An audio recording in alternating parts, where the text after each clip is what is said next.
There we go. Back live. Peace and blessings, everybody.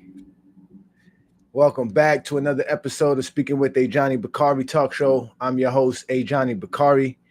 Excuse me as I'm getting everything set up.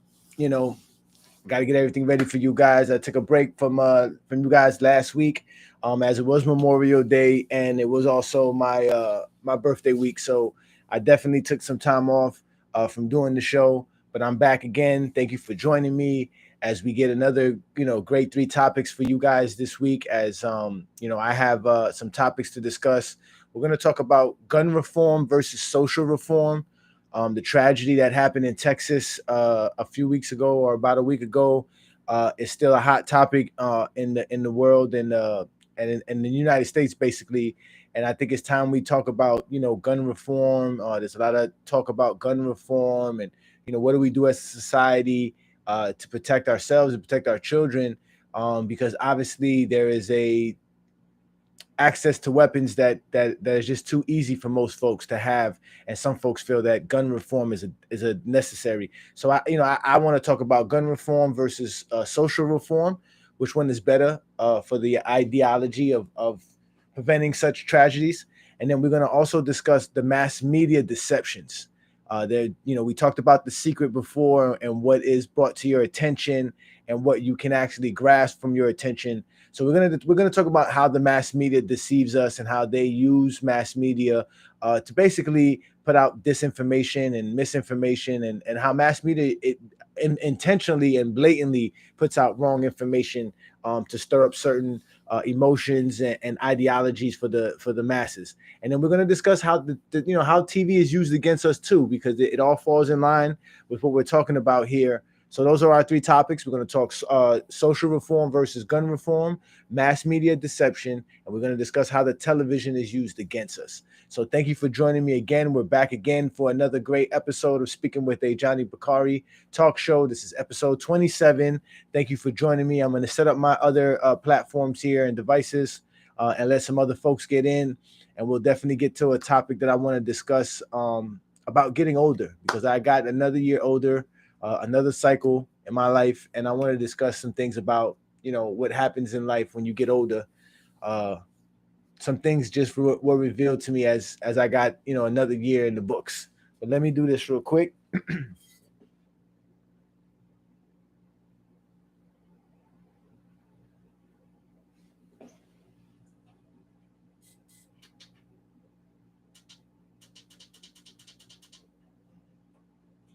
Make sure I fix my lighting. Yeah, my lighting all messed up.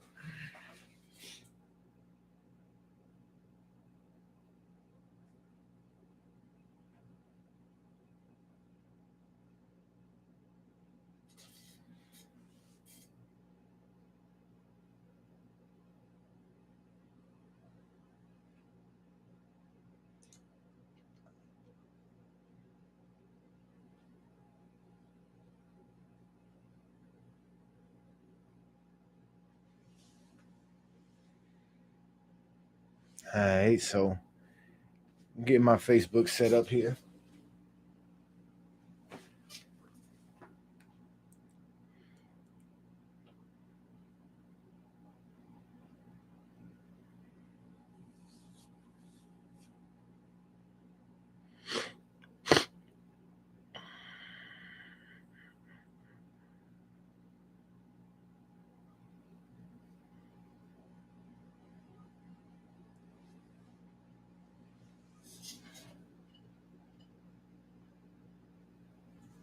There we go.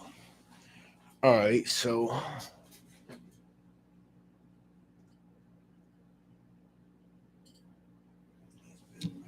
like that. All right. So I appreciate y'all taking y'all for y'all patience there. But again, I wanted to talk about getting older. I turned 41 this past first of the month. Thanks for all the love and blessings on my Facebook account, and from everybody who just showed me love for my birthday. I really appreciate it. And as I gotten older, it reminded me of something that I was told as a younger man when I was in my early 20s about how, when you're young in your mid-20s, you got that vigor, you got that energy, you got that fight in you, and as you get into the to manhood and the world, you start to simmer down a little bit, is what I was told. As you get older, when you become 40, 50, a lot of the things that you stressed out about at 20 years old, you're going to realize was really nothing. And I just wanted to think about how, when you get older in life, a lot of things happen.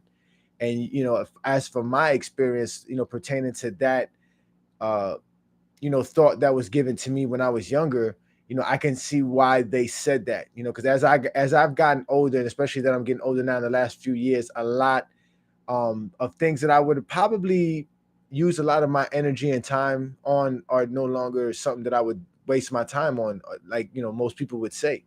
uh and that's a part of life, because I think what happens in life is that you have so much expectation as a child, right? Because as children, we're told to be, think about the most greatest things, have a vast imagination, and you're supposed to think about doing whatever you want to do, believe in whatever you want to believe in, so that you could achieve whatever you want to achieve.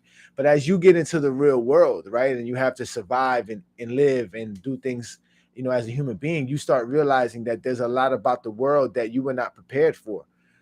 It's not a knock on our parents, because for some of us, our parents didn't know no better. Society changes. The what was going on in the 70s and in the 80s when I was born is completely different than now. My mother and father could have never uh imagined half of the stuff that we have going on now in today's society. So, they did the best they could do with the best they can do with the knowledge that they had at that time. But still, the world hits you with so many different things. When you hit the world, it begins to just tear you down. It begins to shape you, and you lose a lot of vigor and a lot of energy to dealing with certain things, or just dealing with certain people.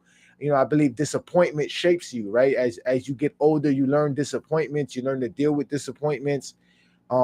Because that's the thing I noticed, that in life that shapes people a lot is usually, a traumatic experience, or something that that really hits in the core center of an individual. And we all go through that in life, where things just hit you and you finally learn something. And people always say, what's the phrase, is like, you never really lost, because you was able to learn something from it. So, as I gotten older and I'm in my 40s, I start realizing a lot of the things, like even as far as being a revolutionary, right? The things that I would, that I'm ready to do for my peoples, has kind of changed my perspective, because of all the people that I've dealt with throughout the last, 15 years of my life, and made me realize, like, some people are just not there at that level. You can't even get them to that level. They don't want to be at that level. They don't care about that. And a lot of your energy shouldn't be wasted on these people. But when you're younger, you don't think like that. You want to hit the world head on, especially when you're a man. You're a young man, you think you know everything. um you go out into this world, and then the world hits you real hard, and then you start realizing, like, man, life is not about, it's not about that. You got to really learn to adjust and adapt and continually move forward. So as you get older, you learn to calm yourself, you learn more about yourself.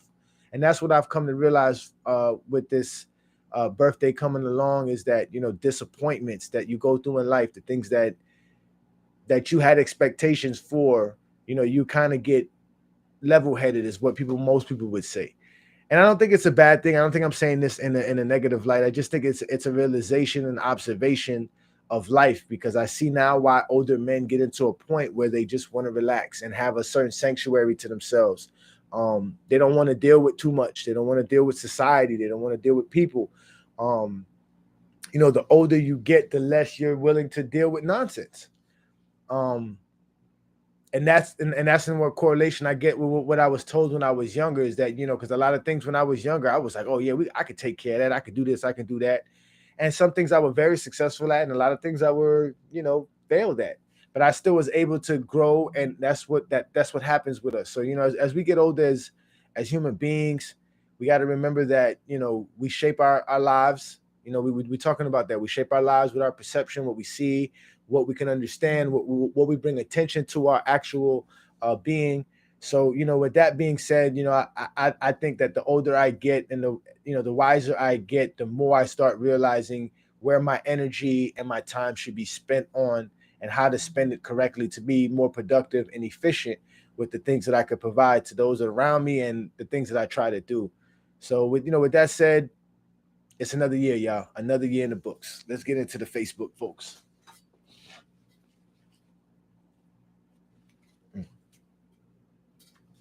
Going live on Facebook.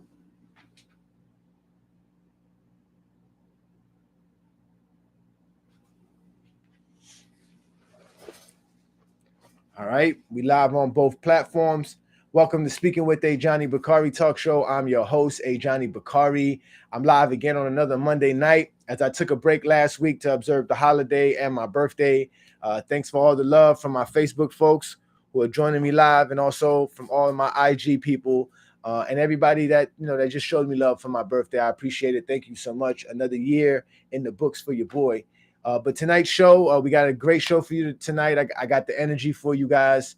I just was finished on my YouTube having a topic, so you guys can check out my YouTube channel, Ajani Bakari on YouTube.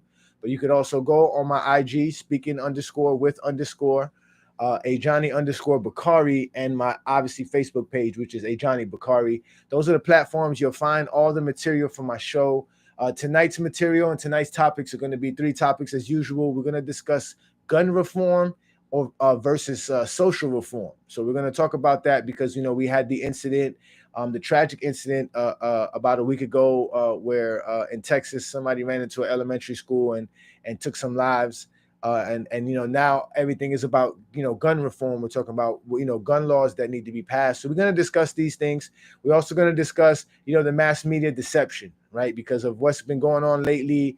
We got the white supremacists a few weeks back in the supermarket. Now we have the individual who decided to go into an elementary school to harm folks.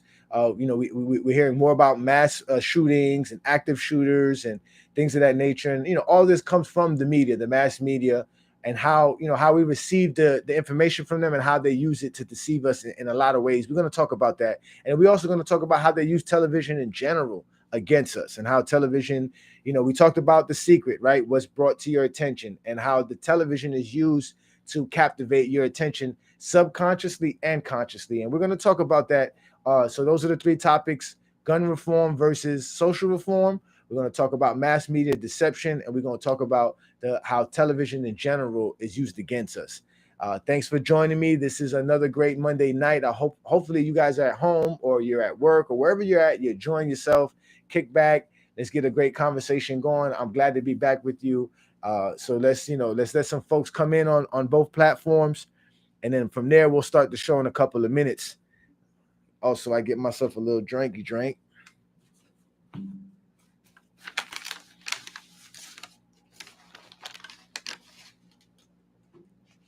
Yeah.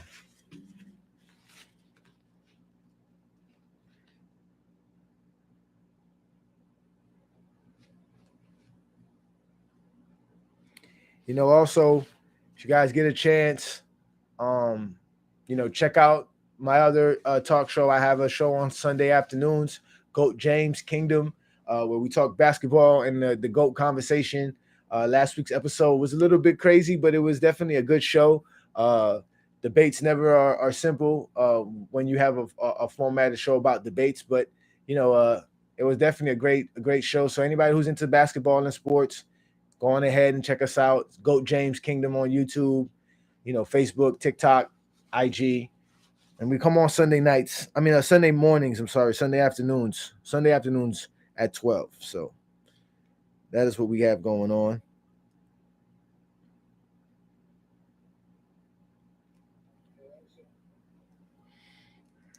Send out these. Just sending out a little bit of notifications to the squads. Everybody, letting everybody know that I'm on live.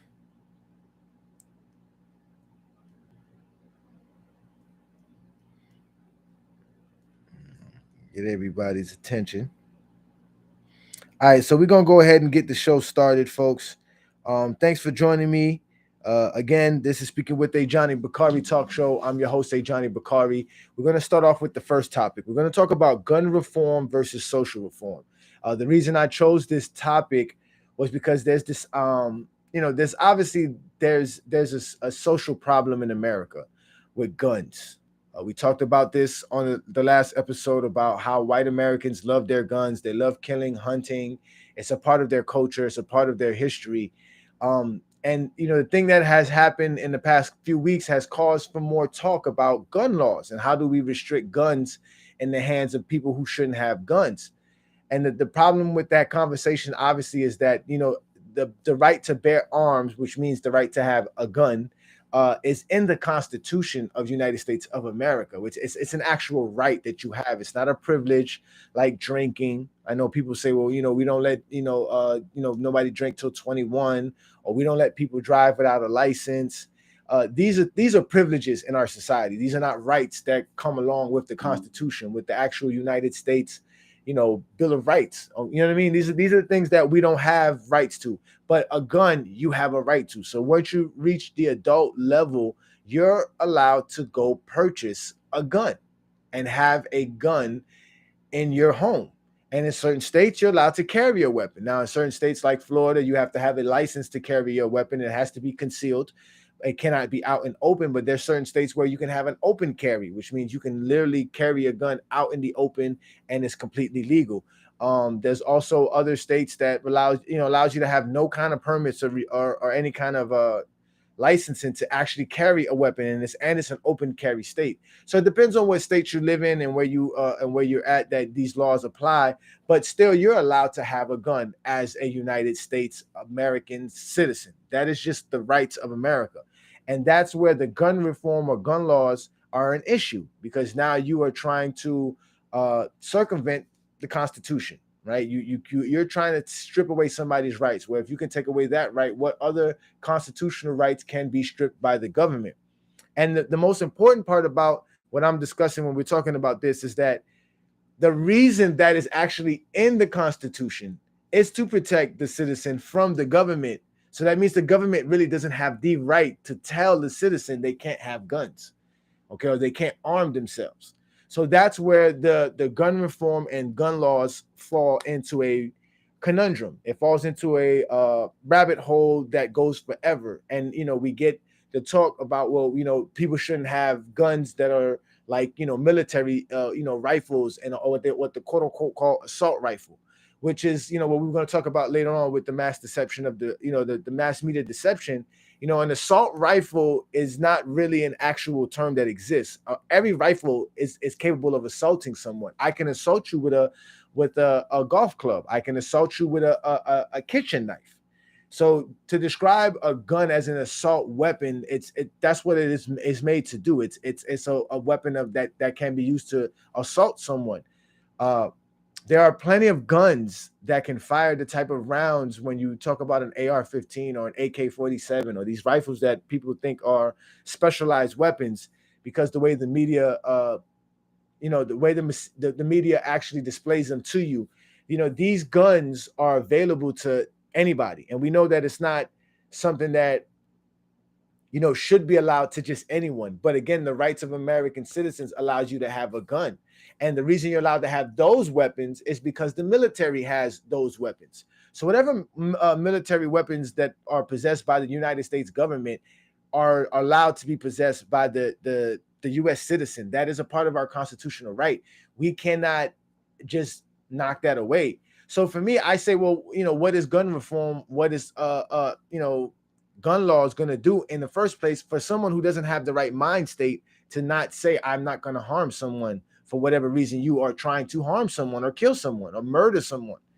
Because you can murder someone without a gun. A gun is just one of the most easiest accessible ways that we have in today's society, but it's not going to prevent someone from actually trying to murder you if they wanted to murder you. A brother lost his life just past weekend, and he lost his life with a woman behind her car who ran him over with her vehicle. So now is that vehicle now considered an assault vehicle because she used it as an assault weapon to kill a man?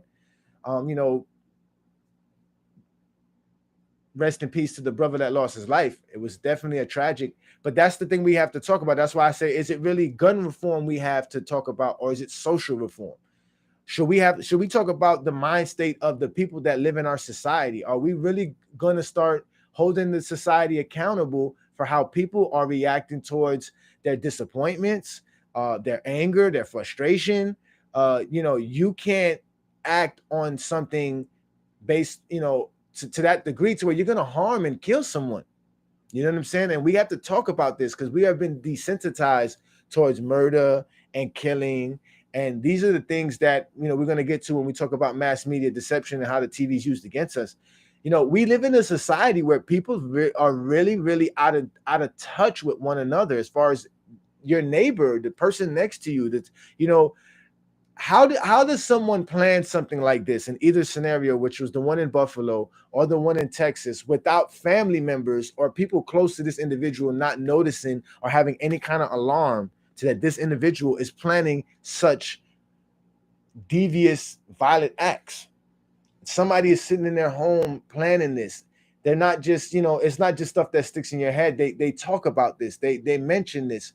I spoke about this to someone just yesterday about how, we talked about this. We're a social species. Even these introvert, weird, crazy people still seek validation from other people some way, somehow. So they're not just thinking this in their minds and it's not being something that's actually brought to their attention, right? Other things, like we said, the universe is bringing to their attention. So all of this matters when we're talking about social reform. We need to really come to a grip as society that we're doing bad to our neighbors, to ourselves. I believe if you have someone like these type of individuals who could create mass murders like this, their family members should be held accountable just as much as they are, because how are you around these individuals and no one is noticing that this person has these thoughts, these ideas, this behavior? Someone is dropping the ball directly next to this individual. But I say gun reform is not the way to go, because you can kill somebody without having a gun. You know what I'm saying? Is it easier? No, but somebody could create. I'm not saying this to say this, to put it out there, but you could create an explosive out of homemade products. You can create a projectile shooting device from homemade products, home stuff that you find in your home, MacGyver type shit. So if somebody's really intent on harming you and killing you, they'll figure out a way to do it. We talked about this. This is what everything's going to be brought to their attention to how to do this. People poison people. There's a lot of ways to. Now, again, if we're talking about mass murder, right? Because that's the thing, right? Because obviously somebody with a gun that can, unload 30 rounds, 40 rounds within a minute, within, 60 seconds, 30 seconds, is very, very dangerous in today's society. But again, if the United States government is allowed to have those weapons, then you have to allow the citizens to have those weapons, because that's how you protect us from the government in general. I don't know about y'all, but I don't trust the United States government. You shouldn't trust the United States government. The people who actually created the United States government didn't trust the United States government. That's why they put all those, all those things inside of the Constitution, all those amendments and everything that we have is to stop the government from actually having access to pure tyranny and oppression over the people. That's a part of it. So, the guns are not going to actually stop anything. We have to talk about social reform, changing our society, the way our society thinks, believing in doing good more, and digesting more good in our society. We are never going to get rid of these crazy people by cataloging them. What are you going to, somebody said, maybe, you should get a mental evaluation before you're allowed to get a gun. But that's the thing. There's no other constitutional right that you have to actually meet a stipulation to have. So you can't do it for guns. You can't say everyone who wants a gun has to go through a mental evaluation when everything else about me having a right as an American, I don't have to go through an evaluation for. I just automatically have it. These are automatic rights you're supposed to have once you reach an adult. So gun reform, I don't believe is going to change anything as long as we have a society of people that believe they can react and do whatever they want because of their entitlement and their self-loathing ways. It's just that simple. We have to have a better social order as far as the society goes. More values, more principles. These are the things that I believe in. My friends call me a dictator for having this type of mentality. So other people call it dictatorship, right? Because that's what socialism is supposed to be about, right? Telling people how to live their life, who they should be living it with, what they should be doing, how they should be doing it. People talk about that with, the Middle Eastern countries, right? Because they're very religious, they're Islamic, everything is based off religion. That's another part of the Constitution, right? Separation from state and church, right? We have to separate those things for the Constitution, for the United States to be what it is. This is what we have. This is why gun reform, I don't see it as, our gun laws are just going to start. If you create gun laws, you're going to create civil war. But that's another topic. But I see some folks here. Peace, y'all. Peace and blessings. I see you there, Mia. Bill was good. Thanks for joining me, everybody. Jose was good. Was good. Cisco, Alpine, in the house. Oh, shoot. Sakbase, Giovanni, I ain't see you in a while, brother. Thank you for joining me. But we're talking gun reform and we're talking social reform. I believe we need to change the society. We have to have a society of people that believe in one another. No more of this selfish idea, individualistic ways. This is the problem. And this is what we're going to talk about with mass media deception. Because a lot of the stuff that we have going on in today's society comes and started with mass media. Now, mass media is,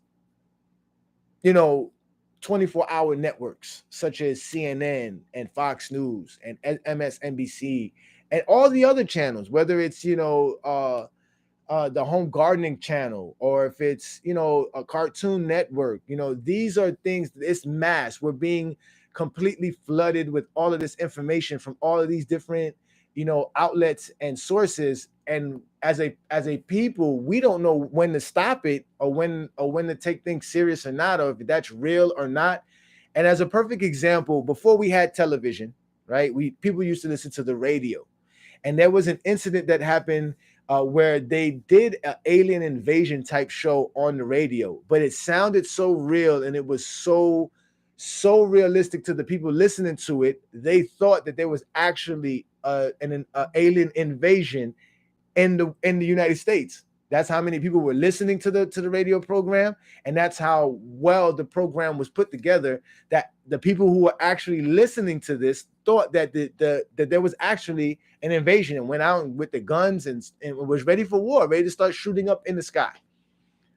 And, obviously the people who run the country, like I told you, the people who control things see this, they understand this, they understand how to psychologically control us. They use emotions to do that. They see that we're very easily manipulated, all of us, including myself. I'm not excluding myself from any of this.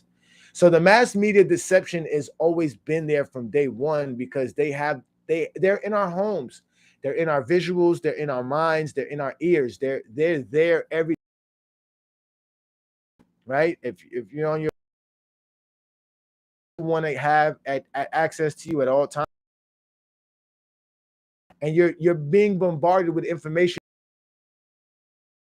just to either one, keep time going, to get views, is to stir emotions, it's to stir ideologies, and to stir your mind to think about certain shit that you would never really think about.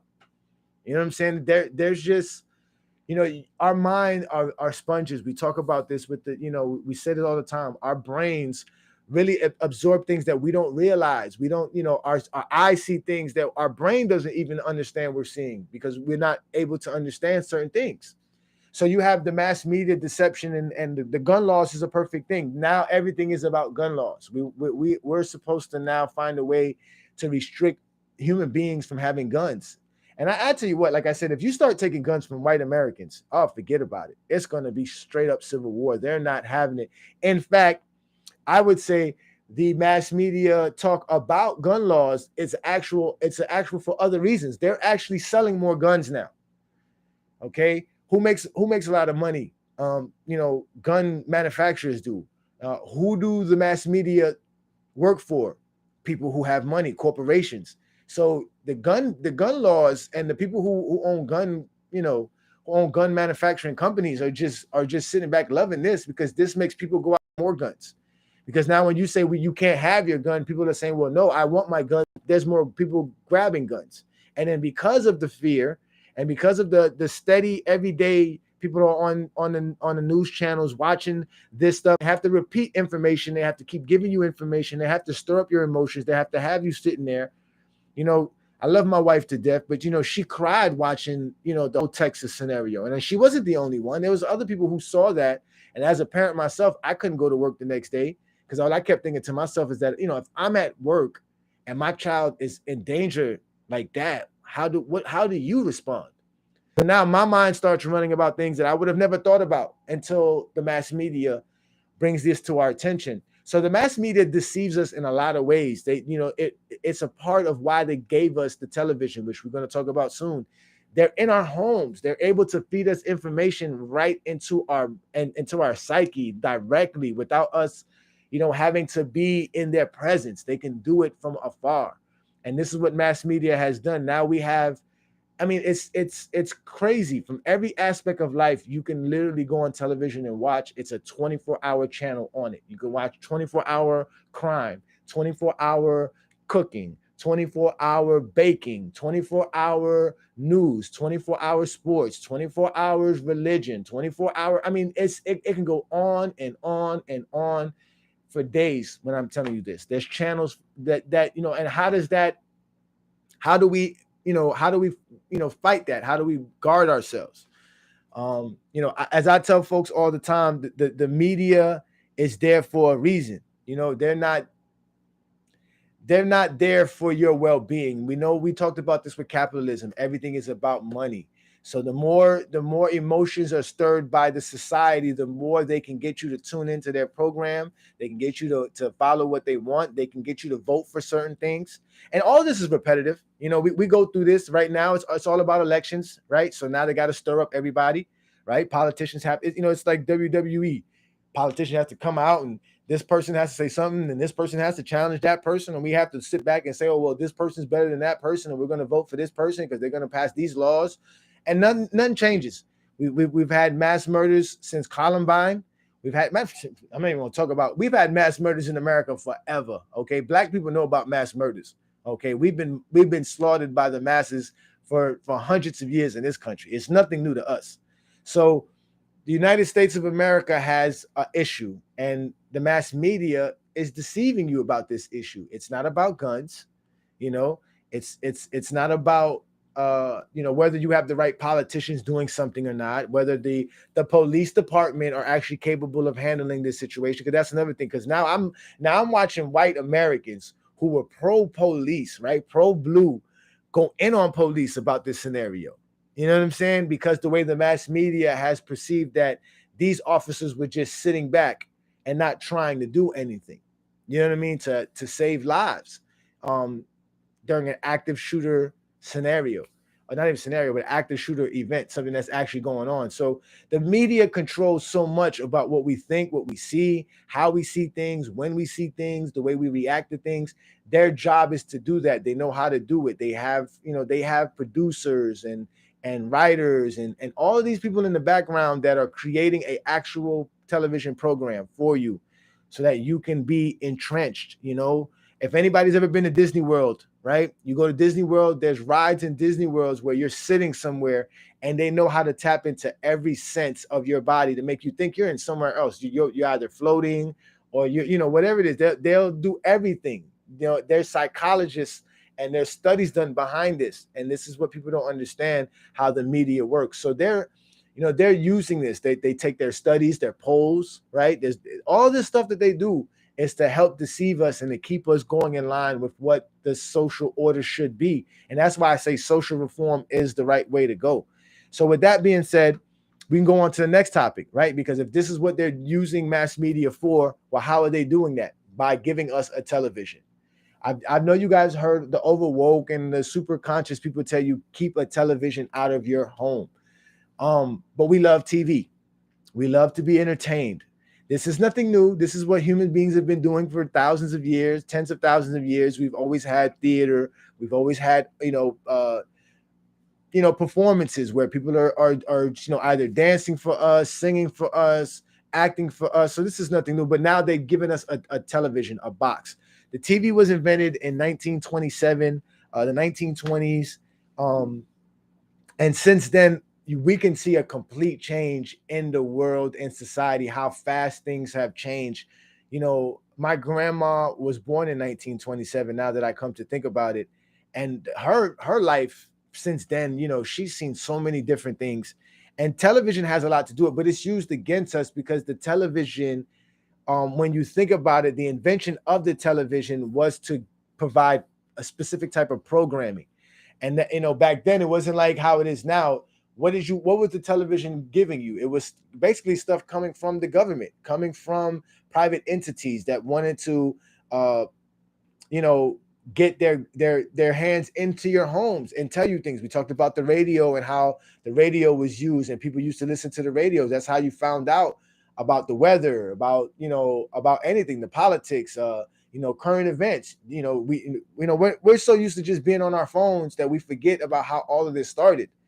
And all of it's used against us, even the phones. It's the same thing. It's made to keep us preoccupied and give us the information that they want to provide to us. So the television, and if you think I'm lying, just go to advertising. They spend millions, billions, trillions of dollars to advertise to us about products that you would not know nothing about, that you are out there purchasing and buying because you saw a TV commercial, a 30-second TV commercial. They don't pay the models and the actors and the writers and the marketing companies and the advertising companies millions of dollars to design, elaborate commercials for you. They don't force feed you commercials and ads all the time for nothing. That is the actual purpose of a television. And from there, we got social media and the internet, all of that. So now everything is ads. Supposedly Netflix is going to add ads to their stuff, and people are upset. We don't like ads. People don't want to be bombarded with ads. If it was up to human beings, the societies, we wouldn't have advertisement on television. So that's obviously shows you why it's there. It's there for that purpose. That's why you can have programming, because now advertisers pay to sponsor a particular show. If you watch any show, they'll tell you this show is sponsored by, or this show is sponsored by, this program is sponsored by. This is what television was made for. It's made to use against you, against your will, right? Because if you don't want to be bombarded with commercials, you're still being bombarded with commercials. I hate commercials. I hate commercials so much that on YouTube, I don't even listen to music on YouTube because I don't want nothing to pop up while I'm listening to music. I got a friend of mine, he loves YouTube. I tell him, you get off of YouTube, man. Pay $10 for a damn service so you don't have to get no advertising in the middle of us listening to music. But that's what the television was used for. And then on top of that, now we get the type of programming that desensitizes us to a lot of different things. It's used against us horribly. And I'm going to give you a perfect example of that. I watched a movie called Taxi. I believe that's the name of Taxi Driver, Cab Driver. It's a famous Robert De Niro movie. And I remember watching it with my buddies. We went, and this was a while ago. This is when you used to be able to go rent movies. We rented it. We went and we popped it in. It was a DVD out or a cassette tape. Who knows? But we were like, we got to see what this movie's about. It was made in the late 70s, I believe. It was supposed to be a epic, movie, one of those classic movies, right? No, I was like, so we watched this movie. It's a weird movie. But long story short, we get to the end of the movie and we're like, man, what the hell is this? Why was this movie so... Well, what was the big deal about this movie? It was really a horrible movie, at least to our eyes. But after a while, I got it. It was because the things that they showed in that movie was nothing new to us, but it was new in the 70s because they had a scene in the movie at the end where he was killing people, and it was, they were showing some real graphic murder scenes in the movie. And I can see why it was so big then, because that was something that was new in the 70s. But I've seen all type of murder, killing movies. So when I saw it, I was desensitized to the idea of what they were witnessing back in the 70s to a movie that I was watching in the 2000s. Because now it's not an actual, it's nothing new to me. I've seen all of it before. I've seen Arnold Schwarzenegger murder and kill people in a movie. I've seen people get slaughtered. I've seen Saw. I've seen Final Destination. I've seen some gory things. So it wasn't that gory to me anymore. And it wasn't that gory to my friends because we all sat there and said to ourselves, this movie fucking sucks. Shit's horrible ass movie. This shit is horrible as fuck. We was like, we wasted 2 hours of our lives watching this bullshit. I remember it specifically. Any one of my friends would tell you they were there. We watched that whole, I think it was called Taxi Driver. It's a movie with Robert De Niro. And there's a scene in the movie, like I said, at the end. I guess that's what made the movie popular. That's what made the movie so great. I have another example when, on my podcast for the sports show, we talk about Michael Jordan a lot. And a lot of Michael Jordan fans have this thing about the eye test, about what they saw. They, with their own eyes, they witnessed the greatness of Michael Jordan. And I always tell them, well, you was about 12, 13 years old when you was watching Michael Jordan. So your mind is completely not even mature enough to understand what you were watching. But yet, this is what captured their mind. This is what captured their eyes, was Michael Jordan doing all of that greatness in the 90s. And to this day, there's people that, there's kids that would watch the 90s and say, oh, wow, that's incredible. But it's not like how it was when we watched it, because they've seen the John Morants. They've seen the LeBron James. They've seen the Kobe Bryants. They've seen the Allen Iversons, the Tracy McGrady's. They've seen the Vince Carters. Back then, nobody saw Michael Jordan doing what Michael Jordan was doing. There was no one like Michael Jordan. But today, there's 20, 40 athletes like Michael Jordan who can do the same type of things that Michael Jordan was doing. So the children of today are not that amazed by Michael Jordan the same way we were watching Michael Jordan at that time live at that period. So that's how TV is used against us. Advertising is a big thing. I got my homeboy, he's here watching it right now. He thinks wearing a pair of Michael Jordan sneakers make him look better. He thinks they look better. He actually thinks Michael Jordan sneakers look better than other sneakers. That is the perception and the television and what Nike has done with the way they've displayed their sneakers and their athletes to us. That's all that is. That's really all it is.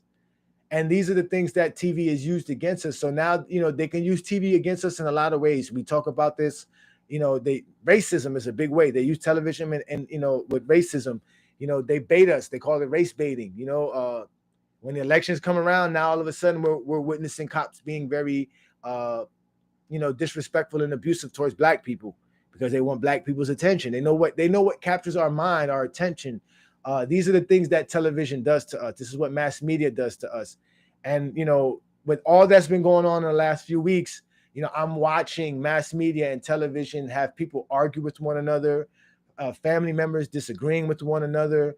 I'm sure I've heard it because I've even got into it with my wife about the gun laws, and we've talked about it, and it got to the point to where it was like, I don't want to discuss this because it's very passionate between both of us because we care about our children. You know what I'm saying? So, we both want the best thing. And, we both have different ideologies depending on the discussion. But television shapes all of that, and what we see on TV. In Florida, we have the hurricane watch, right? Just this past weekend, we had a storm supposed to come in. Everybody's going to the store. There's no more water. It was like the during the pandemic, everybody ran and grabbed toilet paper. For what? Nobody knows why we all ran and grabbed toilet paper.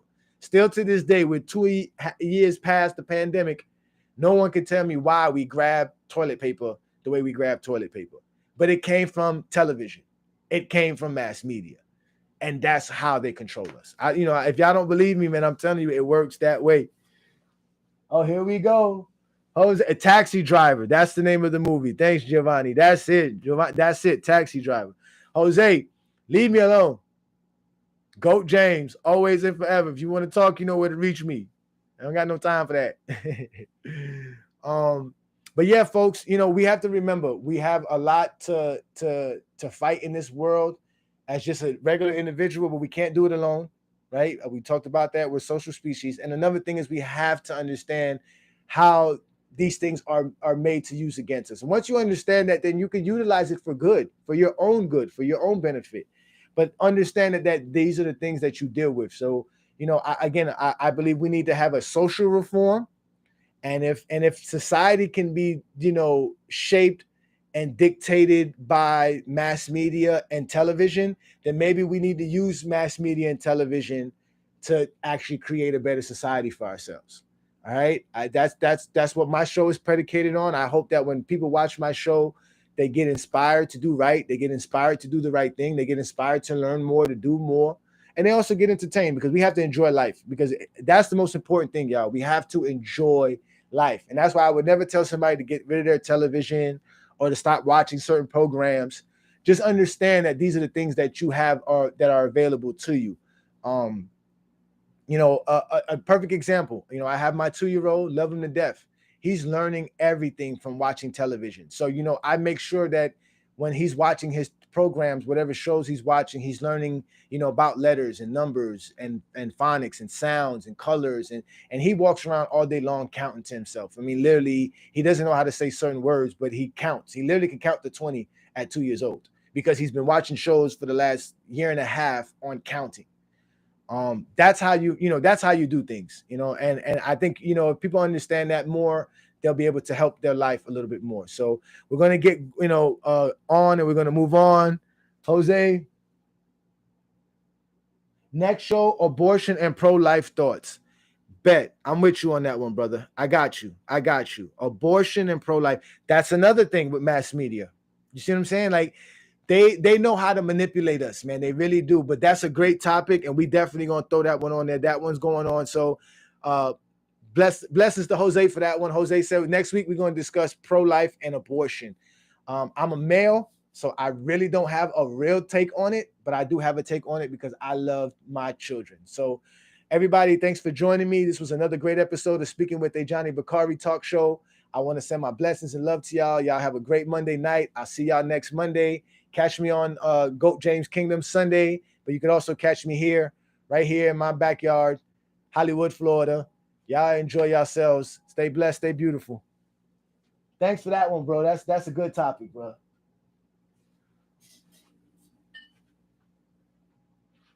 That is a great topic.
Yeah, it's retired.